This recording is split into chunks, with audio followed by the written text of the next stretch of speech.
buenas tardes tengan todos ustedes, público que nos acompaña el día de hoy y que está viendo esta transmisión a través de Pulso Sur Noticias.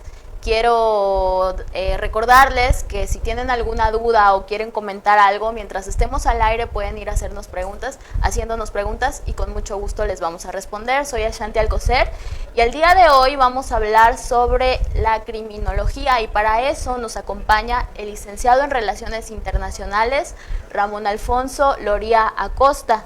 Él tiene una maestría en Derecho Penal, tiene una maestría en Planeación por la Universidad de Quintana Roo, cuenta con un doctorado en Comportamiento Criminal y un doctorado en Educación. Bienvenido, licenciado, muchas gracias por estar aquí el día de hoy. Muchas gracias. Es un placer estar en tu programa. Realmente es un espacio donde se da la apertura de muchas opiniones que son muy interesantes, ¿es cierto? Muchísimas gracias. Bueno, pues para empezar, la criminología es esa ciencia que estudia el delito y el comportamiento de quienes cometen este delito, ¿sí? Actos u omisiones. Para conocer un poquito más a fondo todo esto, el licenciado nos va a explicar qué es la criminología, en qué se basa. Claro que sí. Mira, la criminología como tal es una ciencia muy antigua. Aunque realmente no nos hemos puesto de acuerdo o no se han puesto de acuerdo en determinar cuándo empezó, quién empezó, pero te puedo asegurar que podemos considerar la criminología desde que el Santo Oficio, la Santa Inquisición, empezó a juzgar a sus culpables. Pero realmente podemos mencionar que es la escuela de Harvard la que inicia con esto a través de una petición, por supuesto, de las agencias policíacas como el FBI y la CIA, para capacitar a su personal y poder determinar. Ahora, ¿cuál es el objetivo que estudia la criminología? La criminología estudia el crimen en sí, ¿sí? La conducta del crimen, el comportamiento del crimen, ¿sí? Todas esas, podríamos llamarle ciencias auxiliares que están alrededor de ella, como cuáles, la psicología, la sociología, la antropología el social. El derecho penal también, El derecho penal, exactamente. Sí. En la medicina forense, que es importantísima dentro de la conceptualización de la criminología como tal. La criminalística también, y de hecho la confunden mucho, no es lo mismo, cabe destacar que no es lo mismo. Sí, así es, porque desafortunadamente un criminalista no es un criminólogo. Y no necesariamente el criminólogo es criminalista, es que ese es el detalle. A pesar de que la expresión es confusa, no son iguales. Así es, el criminólogo es más bien quien explica cómo sucedió ese hecho delictivo, ¿no es así? Así es, efectivamente. La criminología es la ciencia, como ya había mencionado, que estudia la conducta del criminal. Sí, efectivamente, porque además hay un detalle. Mira, ahorita está muy de moda, sobre todo en la cuestión de la conformación de las policías, tener unidades especializadas para análisis de las escenas criminales. Es decir, a mí dime qué pasó a partir del momento en que se narran los hechos delictivos. ¿Qué sucedió? Mira, el perpetrador entró de este lado, hizo esto, pasó por esto, y actualmente lo podemos ver aquí en Chetumal. No sé si tú has tenido la oportunidad de ver unos vehículos negros que dice Policía Procesal. Sí, así es. ¿Sí? ¿Por qué? Porque, para empezar, aparte, de acuerdo al Código Nacional de Procedimientos Penales y al nuevo sistema de justicia penal, ahora la policía tiene que ser especializada. No es esa policía que llega y que, a ver, ¿qué pasó aquí? ¿Tú viste que lo mató? Sí. Perfecto. No, desafortunadamente ya las cosas no son así. Ahora, primero tiene que llegar una persona a que se le conoce como el primer respondiente, es decir, el policía que va a responder ante el auxilio o el llamado de una emergencia. Así es. Y va a llegar a acordonar el área. Algo así como a jugar a las estatuas de marfil, ¿no? Que nadie se mueva. A ver, ¿qué va a pasar aquí? Y entonces sí, ya llega la policía procesal, que es una policía un poco más elevada y que se va a encargar entonces de estudiar toda la escena criminal. De hecho, ahorita está muy de moda en eso, sobre todo en la televisión, cuando vemos esos programas de investigadores como no sé si yo pueda decir aquí, Sí. en NCI o NCIS o todos esos. CSI Miami, por ejemplo. Exactamente, todas esas siglas tan raras que nadie sabe qué significan, pero que son muy familiares ya para nosotros, ¿no? Y que es ese, pero claro, no vamos a hacer a la usanza mexicana, no vamos a meternos con la tecnología que tienen muchos de estos países, ¿no? Y ese es el reflejo de esta situación, que ya tenemos que especializarnos. Y entonces tú dices, bueno, ¿y el Ministerio Público entonces qué hace? Porque es una de las confusiones que tienen muy seguido. Y el Ministerio Público, pues es el que le da el seguimiento al crimen, ese es un hecho. El encargado de abrir las carpetas administrativas, así es, de hacer la investigación después de... Pero desafortunadamente, ¿sabes cuál es el problema? Y esto no es una crítica, no es una crítica a nuestro sistema judicial. Empezó al revés. Y ese creo que es uno de nuestros más grandes errores. ¿Por qué? Ok, yo te creo todo el sistema, ahora sí, capacita a su gente. Cuando debió haber sido al revés, primero capacito a mi gente, una vez que ya trato, ahora sí, que venga el nuevo sistema de justicia. Y esto ha provocado que muchas personas no conozcan la conceptualización de todo lo que lleva trasfondo. Y lo podemos reflejar en los periódicos cuando el juez, por falta de elementos, tuvo que liberar a tal persona que ya estaba considerada confesa de un crimen. Y que tal persona no pudo ser juzgada porque no habían elementos suficientes. Porque no estamos acostumbrados. O no hubo el debido proceso. Así es. Pero te voy a decir algo muy interesante. Tal vez, yo no sé, porque tampoco no es mi faceta en tener juzgar estas situaciones, pero desafortunadamente, y me voy a meter en una temática todavía un poco más complicada, los jueces de la Suprema Corte a veces hacen pronunciamientos muy irresponsables. ¿Por qué? Porque te voy a decir una cosa y te la voy a ejemplificar muy fácil. Hace unos días ellos se pronunciaron a favor de que se puede interrumpir un embarazo de 13 semanas de gestación. O sea, nos están dando ya la entrada libre a que se puedan hacer abortos en México a través de un pronunciamiento. Pero creo que a los magistrados de la Suprema Corte se les olvidó un pequeñito detalle. El artículo 1 constitucional dice que todos los tratados internacionales firmados por México están a la par de la Constitución. Así es. Y entonces yo me pregunto, ¿en dónde queda el derecho a la vida? Efectivamente, o mejor aún, ¿dónde queda la Declaración Universal de los Derechos del Niño? Y ese es un problema. Entonces está violentando un derecho. Así es. Que no solamente constitucionalmente está garantizado y plasmado, sino que a nivel internacional también se defiende y se debería defender. Así es. Entonces aquí tenemos ya un problema que después provoca una controversia constitucional de una controversia constitucional. Es decir, yo te digo que sí es o tienes, ¿cómo decirlo?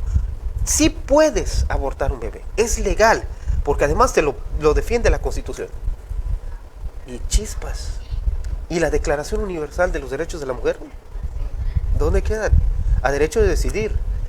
Pero entonces aquí ya tenemos un problema, porque ya estamos entrando en otra temática, la deontología, el deber ser. ¿Qué tan ético es que una persona haga o no haga? Simple. Yo te puedo conseguir, pues no sabes qué, porque además fíjate que esa es una cuestión cultural, o no sé, a lo mejor estoy equivocado dentro de mi percepción. ¿Por qué? Porque tener un bebé es algo hermoso, algo bello, algo lindo, excepto si estás en México, porque aquí no. ¿Cómo que te embarazaste? ¿Qué no te protegiste? Y de nuevo volvemos a lo mismo, ¿dónde está tu derecho a decidir? Efectivamente, y volvemos a caer en el mismo problema. Y es un círculo vicioso del cual no se puede romper. Porque además, fíjate que hay un detalle que hace unos días yo estuve meditando. Estamos hablando de que en México las leyes protegen casi todo lo que tenemos, incluyendo la ambiental, que ha sido una innovación a nivel mundial en lo que es cuestión de derecho. Entonces, Y justamente, bueno, sí, perdón no, que no, lo no, interrumpa, esto es un problema sociocultural y justamente estas manifestaciones feministas que han habido están relacionadas precisamente con esto, porque jurídicamente, tanto hombres como mujeres, estamos en igualdad, exacto. pero moralmente y socioculturalmente no es así. No, porque además hay un pequeño detalle. Y a ver, ayúdame a meditar esto, si podemos hacerlo. Y se supone que desde pequeños a nosotros nos educan. Tú no le puedes pegar a una niña. Está mal pegarle a las niñas. ¿Pero por qué? O sea, no por ser niña no le vas a pegar. Ahora, lo que debería hacer es, no le debes pegar porque es una persona y la debes respetar como persona. Efectivamente. Mas, sin embargo, si así fuera, y nosotros estamos educados para no pegarle a las niñas en cuestión de género, entonces, ¿por qué hay una ley de protección a la mujer? Precisamente porque eso no se lleva a cabo. Efectivamente. Entonces, quiere decir que nuestra cultura educacional no está funcionando. Porque no tenemos esa habilidad de poder decirle a un niño, no le pegues a una niña, cuando el niño está viendo que le pegan a su mamá. Y volvemos a repetir ese patrón. Entonces, y lo mismo está pasando con la ley. Por eso las tendencias criminales actualmente. Imagínate. Claro, son conductas que se repiten y son círculos viciosos, Así es. son cíclicas. Licenciado, ¿y usted cree que se pueda prevenir un delito incluso antes de que se pueda llamar criminal a una persona por el simple hecho de estar estudiando ese tipo de conductas? Sí. ¿De sí. qué manera? La que está plasmada en los códigos, la denuncia. ¿Sí? Porque si tú ves que está entrando una persona con un pasamontañas a una tienda, a una licorería o a un lugar y lo estás viendo, ¿sabes qué? Voy a reportar un robo, voy a reportar un delito. Antes de que pase. Efectivamente. Pero Jamás. al contrario, tú ves el crimen y lo primero que haces es que a mí no me involucren. ¿Sí? Yo no quiero estar metido en esto. Por diferentes circunstancias, tal vez represalias, en los problemas burocráticos que es presentar una denuncia, por lo que tú quieras. Pero necesitamos empezar a generar esa cultura de involucrarnos en todo y cada uno de los proyectos que se acometan. Pero yo creo que eso también tiene que ver con la forma en la que las autoridades desempeñan sus labores. Porque, por ejemplo... Por supuesto, claro. Por ejemplo, pasa de que asesinan a una persona en una casa. Hay testigos. Hay gente que, como usted dice, se echa para atrás y dice, bueno, yo no voy a hablar, yo hago como que no vi nada porque no me quiero meter. Pero quien dice, sí, yo lo vi, y lo llaman, luego les pegan unas palizas para ver si sacan algo más de lo que ya dijeron. Sí. Cuando realmente solo estaban pasando por ahí y ni conocían a lo mejor a la persona. Entonces, todo esto se relaciona. Así es. Si quieren promover una cultura de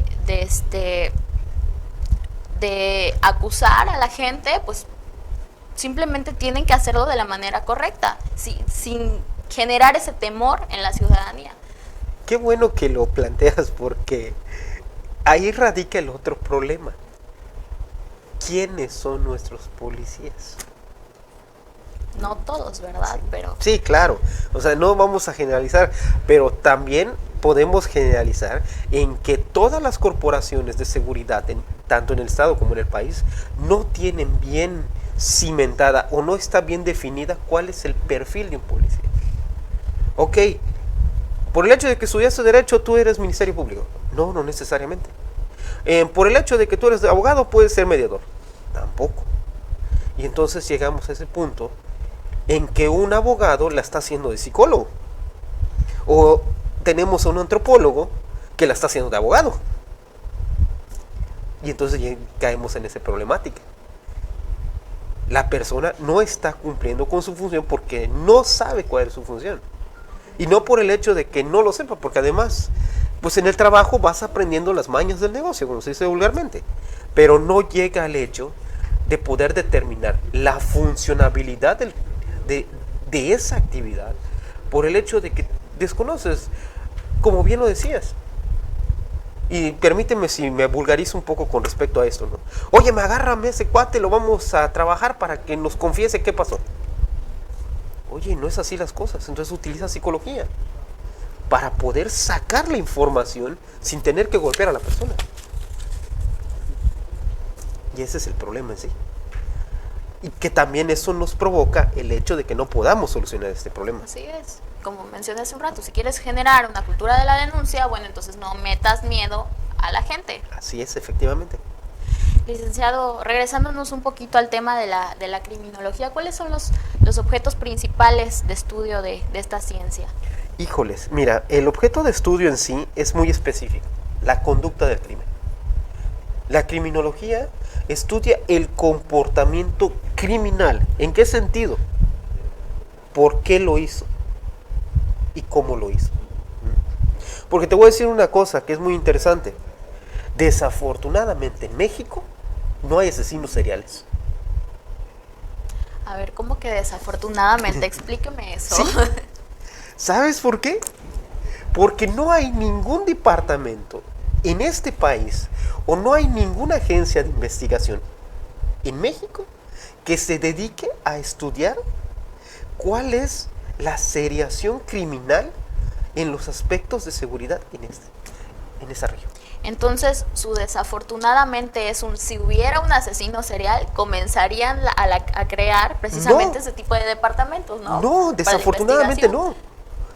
Porque el hecho es que si hay un asesino serial en este país, nunca lo vamos a saber. Porque no hay una persona que pueda determinar cuáles son los patrones de su conducta. He ahí el problema. Entonces, sí los hay, pero no hay quien identifique esta situación. Efectivamente. Es como decir, yo sé que tienes diabetes, pero no sabemos cuántas personas tienen diabetes en este país. Es lo mismo.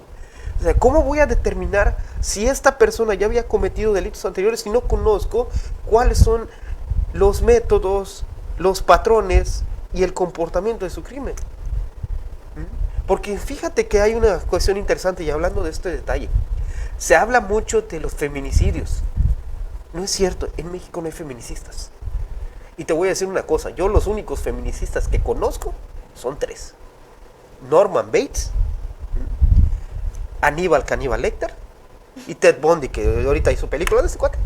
Son los únicos feminicistas que yo conozco, ¿eh?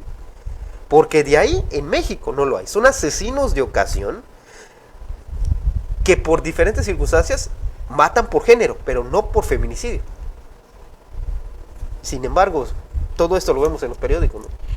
Y ¿cómo podemos identificar esas señales o comportamientos para decir, bueno, esta persona a lo mejor es un criminal en potencia, ¿no? Mira, hay patrones reconocibles dentro de los estudios que en su mayoría están en inglés, porque además ese es el otro problema, la cuestión del idioma. Pero es por lo mismo, porque quienes estudian precisamente esta rama de la criminología, bueno, no se encuentran aquí en el país. Así es. Están en otros países. Y sí, y de hecho, por ejemplo, ahorita te podemos decir, así rápidamente, buena policía, la SWAT de Alemania, la británica, la Scotland Yard. Hasta es un orgullo tomarte una fotografía con ellos. Aquí, tómate la fotografía con un policía, lo primero que sale son los memes, ¿no? Sí, por supuesto. Entonces, está ese detalle, ¿no? Ahora bien, esos patrones son reconocibles, ya volviendo a regresar a este asunto. ¿Cuáles son? Por ejemplo, violencia. Una persona es violenta aquí y en cualquier lugar. Y ese patrón, ahora, ¿por qué es violento? Bueno, eso es diferente. Y no me vas a dejar mentir, porque muchas veces lo hemos visto, que vas en el vehículo manejando y de repente se te atraviesa un taxista o se te atraviesa una persona porque tú tienes la preferencia, el otro se enojó, ¿no? Es que no me estás dejando pasar. Y es una conducta anormal que debería ser vigilada. Y la mayoría de las personas lo hacen. Sí, así es. Pero también tendríamos que ver en muchos factores, por ejemplo, el estrés de la ciudad, que ya también es... el calor inclusive, ¿no? Estar al mediodía en tu vehículo en un semáforo. Y sin aire acondicionado. Sí, te provoca un estrés para querer matar al primero que se te ponga enfrente, ¿no? Entonces, habría que checar eso, pero sí, desafortunadamente ya son padrones muy determinados en los grados de violencia, la sociopatía, en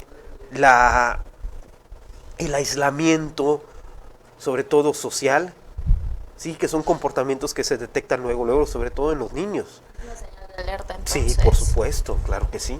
Entonces así podemos identificar cuándo hay que atender a una persona antes de que se vuelva más criminal, violento. O sí. más violento, porque al final del día todos los seres humanos somos criminales en potencia, ¿no? De alguna Algo manera. por ahí. Justamente eso platicábamos hace un rato, ¿no? Sí, El ejemplo sí. de la mamá que a lo mejor, no sé, le violaron a la hija y ella va con todo el dolo y toda la hazaña para matar al agresor.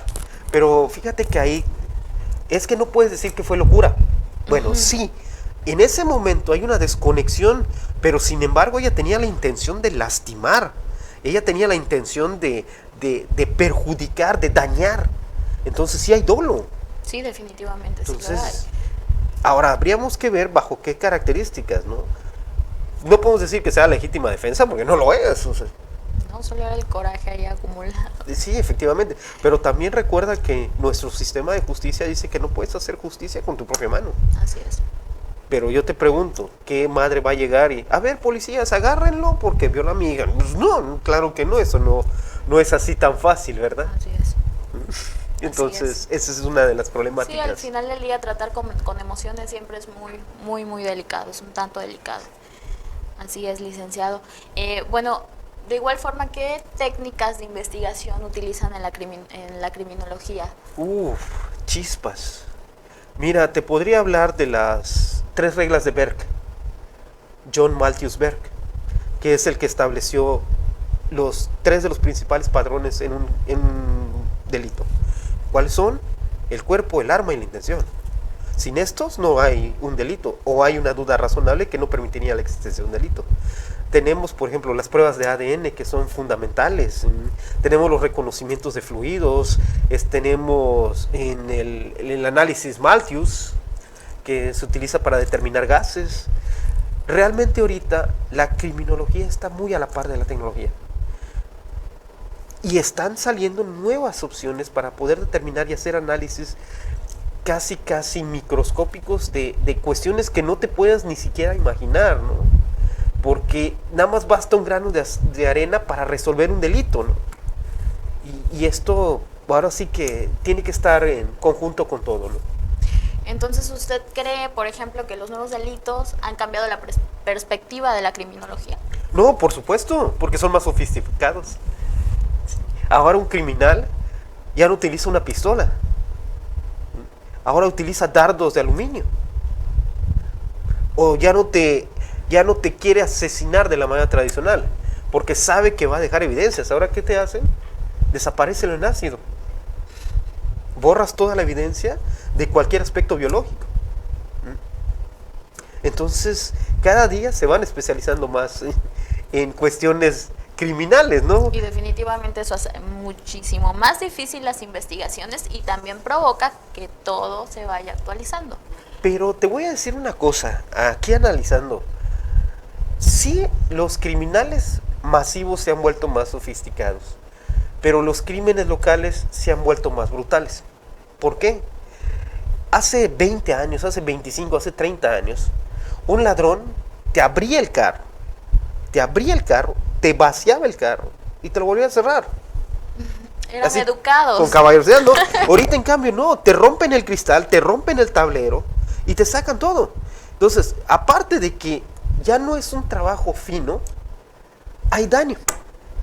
Porque si te dejaron algo rescatable de tu vehículo, tienes que pagar todo ese daño, cuando antes no pasaba.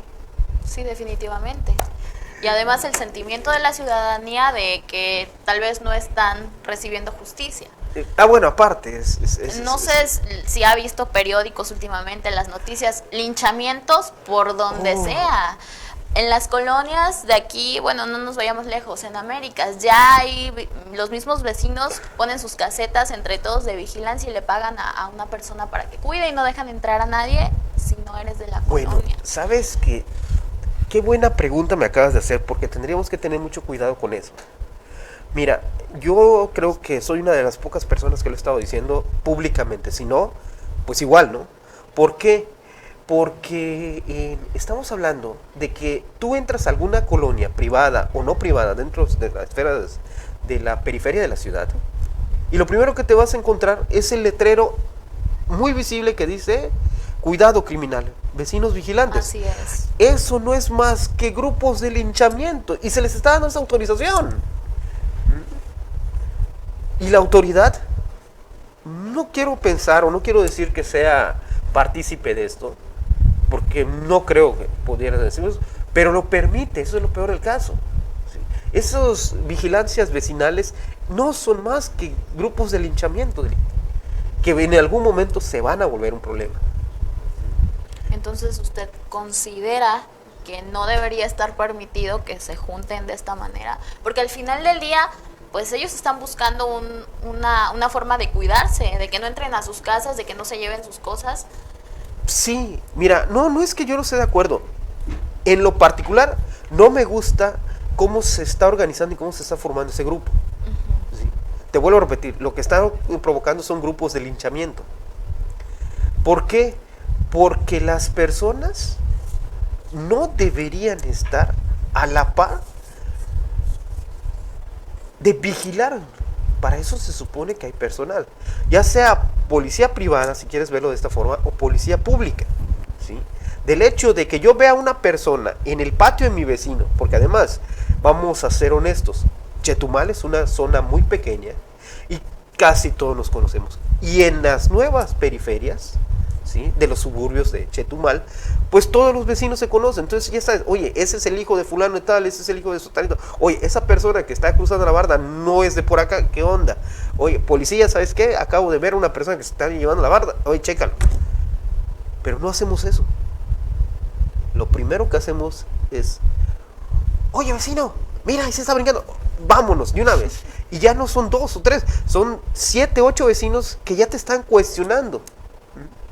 Pero ¿no cree que a lo mejor en ocasiones anteriores se llamaban en ese entonces al 066, actualmente al 911, y a lo mejor no recibían una respuesta rápida, por así decirlo, por parte de, pues, de la policía, yo creo?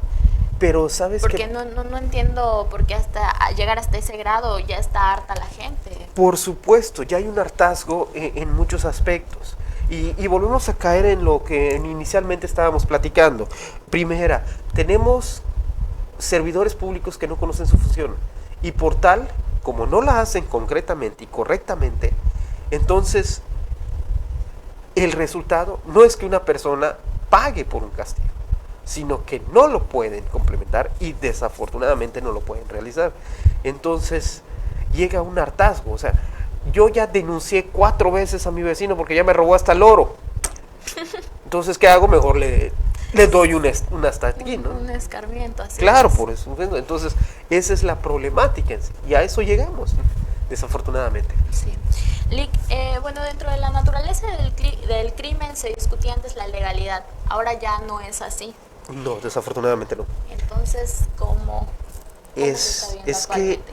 de acuerdo a nuestro sistema de justicia penal, y te voy a decir una cosa, mira, hace un momento hiciste una analogía que me gustó y me gustaría complementarlo un poquito más. Sí, claro. ¿Sabes cuál es el problema? Que nosotros tenemos que tenerle fe a la justicia. Si nosotros no le tenemos fe a la justicia, ¿qué nos queda? Así es. Más los abogados, los juristas, tienen que, y creo que todos, no el hecho de decir, eres estudiante de Derecho, no. Yo creo que todos aquí tendríamos que empezar a confiar en la ley. Tendríamos que empezar a confiar en el hecho de que la autoridad debe hacer lo correcto. Porque al final del día, nos guste o no, es lo que nos rige. Así es. Como Y esto sociedad. me lleva a la otra situación. ¿Sabes cuál es el problema? El problema es que nosotros ahorita, y contestando tu pregunta, ya no hablamos del aborto, ya no hablamos de la drogadicción, ya no hablamos si la marihuana es legal o no como actividad recreativa. Ya los pronunciamientos de la Suprema Corte, ya el Ejecutivo ya legalizó y salió en el Diario Oficial de la Federación Ahora el problema es qué consecuencias nos va a traer eso. Por ejemplo, el ejemplo que te estaba poniendo anteriormente. Una persona ya puede interrumpir un embarazo de 13 semanas. Ahora el problema ya no es la legalidad de ese embarazo. Ahora el problema son las consecuencias que va a traer esto. Porque ahora son hospitales legalizados en abortos. Al rato no vas a ver un feto en el basurero, vas a ver 20, 30, 50 y va a ser natural. Y no solo eso, no todos los doctores van a querer practicar un aborto porque dentro de su ética profesional está preservar la vida. Entonces, ¿sabes qué? Hay doctores que se oponen y te lo dicen. Claro, por supuesto, pero te voy a decir una cosa. Y este es otro problema también, una cuestión política. En México la salud ya se volvió un negocio. Y es el negocio de la masividad. Mientras más pacientes yo atienda, mejor para mí. Sí, es más ingreso.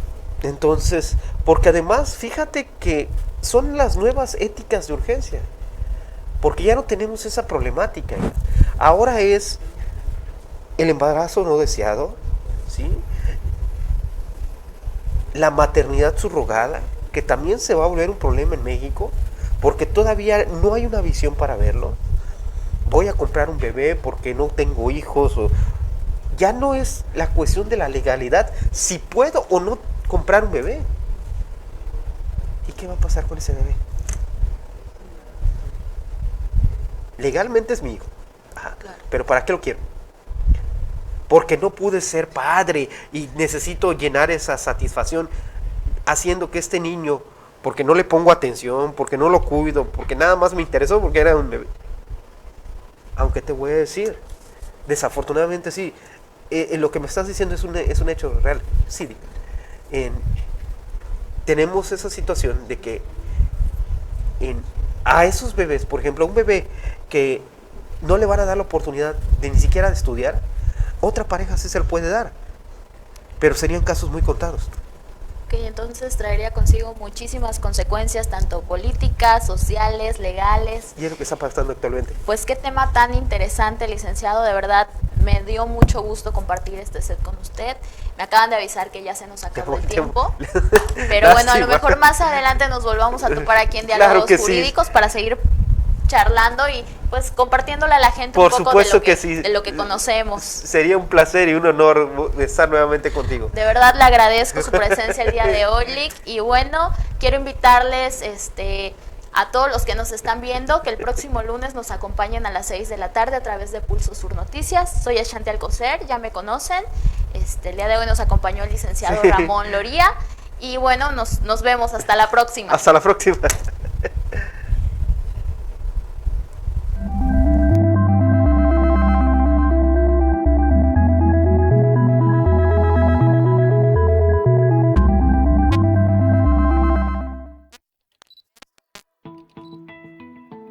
Esta es una producción de Covadonga Medios para Pulso Sur.